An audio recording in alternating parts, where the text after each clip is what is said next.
The possibility of flash flooding and high winds dominating the weather picture this evening. The very latest coming up. A flood warning goes into effect for the Licking River later this evening. Coming up, we'll tell you what potential impacts that might have for the surrounding communities. We'll have the latest in court from the driver accused of hitting 3 men in downtown Lexington.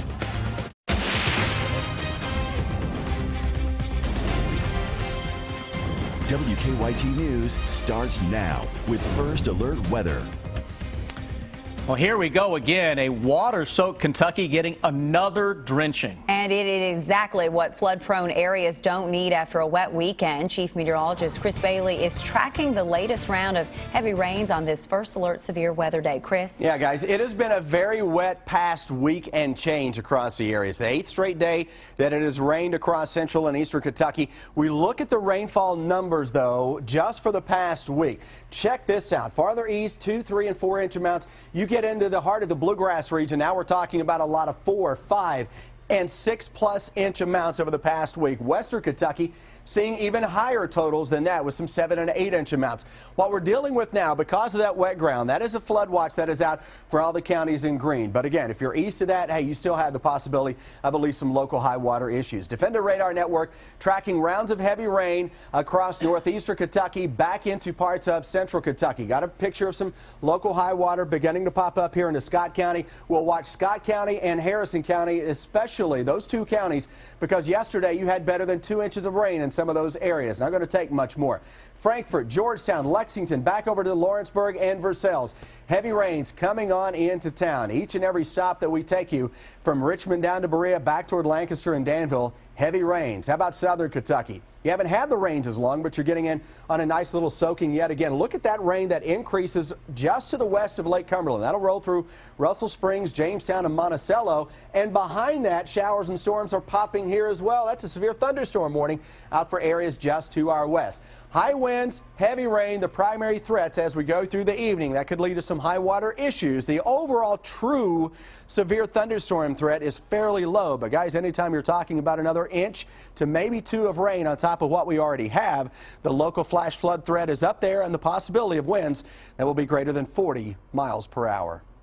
Chris, thank you. Now, parts of Florida, Georgia, and Alabama are all under a tornado watch tonight as a deadly storm makes its way east. That same storm unleashed a swarm of tornadoes in Texas and is now drenching an already waterlogged Midwest. Omar Villafranca is in Texas with the latest.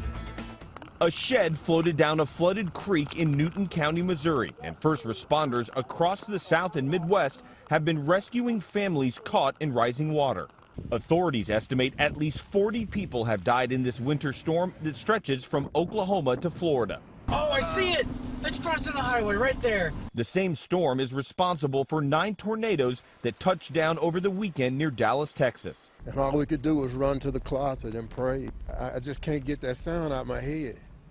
It done something to me. It was something that I needed. You don't take life for granted no more. This elementary school took a direct hit. This was a daycare. A family of 6 lived in this mobile home that was tossed into the air, killing their 2-day-old baby. 1,500 homes are damaged or destroyed.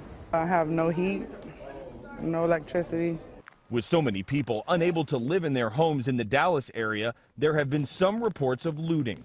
It was already a sad situation that others could take and come into a community that's been hit by total devastation and try to steal what little remaining things that we have left.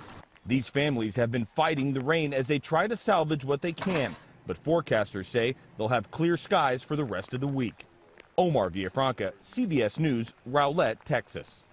The storm has also canceled nearly 1,000 flights and delayed hundreds more. And speaking of, that bad weather has also caused issues for people traveling to and from airports in areas affected by the storms. Several flights coming into and leaving from Bluegrass Airport have been delayed. Flights to and from Chicago and Dallas were the main ones impacted by the travel troubles. This harsh weather has led to flooding across the Midwest, and it's being blamed for the deaths of a Kentucky family of 5. They were in their car traveling to Minnesota when floodwaters swept them off the road near Patoka, Illinois. That's in southern Illinois, about 60 miles east of St. Louis. The Marion County, Illinois coroner says 3 adults and 2 children were in that car when it was swept away by the swollen creek. It certainly is sad that we lost some people so close to home in such a small community. It makes us all pretty sick to our stomachs, and it's a sad thing. We wish it couldn't have happened, and especially on a holiday weekend like it was, and it's just a bad circumstance. The Kentucky family from Todd County was traveling to Minnesota, but investigators say they're still not sure how they ended up in that rural, isolated area.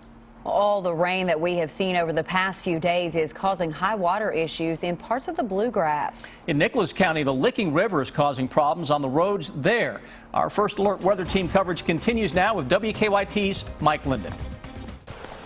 Heavy rain to close out 2015 has Nicholas County officials concerned. They say they've been tracking flooding countywide over the past few days. Runoff flooding is what I would call it, not the main streams and creeks as much as just a lot of driveways and a lot of road beds that are washing out into the main highway.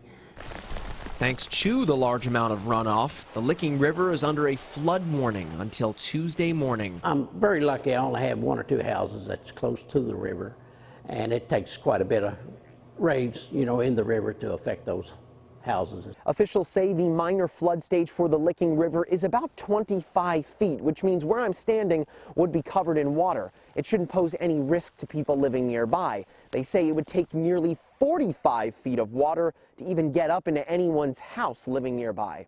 While it is officially the winter, county officials say the active weather over the past few days reminds them more of spring. And in the last few years, we've had some pretty good record-type snowfalls. And even then, we'll have runoff, but it usually doesn't amount to this type situation where the river will get up out of the banks and above flood stage. In Nicholas County, Mike Linden, WKYT. And county officials say despite all that heavy rain and area flooding, no one has been hurt countywide as a result of the weather. As we track more rain and the threat of flooding, you can check for updated forecasts on your smartphone. Download the WKYT Weather and Traffic app for your iPhone or Android device. The man accused of injuring 3 people in a hit-and-run crash went before a judge earlier today. Police say the victims were on the sidewalk on Midland Avenue near East 3rd Street when the man crashed his car into them late last night. WKYT's Kristen Kennedy has the latest on the investigation. Asail Iraola appeared via video in court Monday afternoon. He is facing several charges for a hit and run. Lexington police say Iraola was behind the wheel of a car that hit 3 men late Sunday night.